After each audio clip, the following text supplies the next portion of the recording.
The man in the ballcap savored the solitude that came with the pre-dawn hours, high on the grounds of Monte de San Pedro. A book sat tucked under his arm, a novel he intended to lose himself in once the first light of dawn seeped through. But for now, he sat on an old stone bench, the city of A Coruña sprawling beneath him. The distant Hercules Tower was just barely discernible, its edges illuminated by the soft glow of moonlight against the deep expanse of the night. Behind him, the observatory loomed, a silent sentinel shrouded in a spectral glow. The whispers of the sleeping city mingled with the rhythmic crash of the Atlantic, a distant serenade that underscored the tranquility of the scene. The scent of the sea, borne on an occasional gust of wind, was a familiar comfort to him. The horizon began to blush, streaks of vermilion and gold bleeding into the cobalt canvas of the sky. The sunrise, slowly bathing the Hercules Tower in its ethereal light, was a spectacle he never tired of. But today, this peaceful tableau was destined to be the backdrop of a far darker display. His gaze flicked to a woman entering the park, drawn like him to the hypnotic beauty of the sunrise. An opportunity, unexpected but tantalizing, unfurled before him. His normally restrained urge stirred to life, the allure too intoxicating to deny.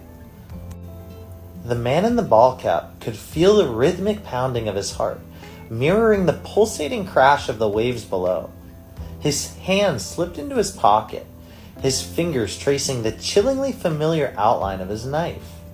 His breath hitched slightly as he stood up, each measured step he took toward his unsuspecting prey echoing louder than the awakening city beneath them. Time elongated, each second stretching out as he closed the distance. The thrill of the hunt surged through him, a heady mixture of adrenaline and dread. His victim, absorbed in the mesmerizing sunrise, remained blissfully unaware of her impending fate. In a swift, shocking instant, his knife plunged into her. Her wide eyes began to dim and an impending scream was silenced before it could even form. He stepped back, his breath ragged, grappling with the enormity of his act as her life ebbed away. A wave of satisfaction washed over him as he studied his handiwork. The cryptic pattern he'd etched on her skin was his signature, his calling card. His heart thudded relentlessly in his chest, a pounding reminder of the audacious risk he had taken. He had left his indelible mark on this public place, a bold deviation from his modus operandi. With one final glance at the lifeless form at his feet, he disappeared into the city's morning bustle. His departing footsteps were a drumbeat, a chilling score to the macabre dance he had just conducted.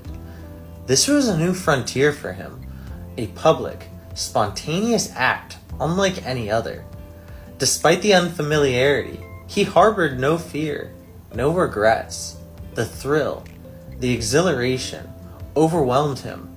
A Coruña was his stage, and his performance had just begun. What are the odds this will be the first killing of his that is solved? He was always several moves ahead in this twisted game of his. As he melded back into the awakening city, his book, forgotten on the bench, was a silent witness to the morning's grisly affair, its pages destined to be warmed by the same sunrise that had set his dark plan into motion. That concludes Chapter 1 of The Man in the Ballcap. Subscribe to the JSM Cooperative to stay tuned for more chapter readings.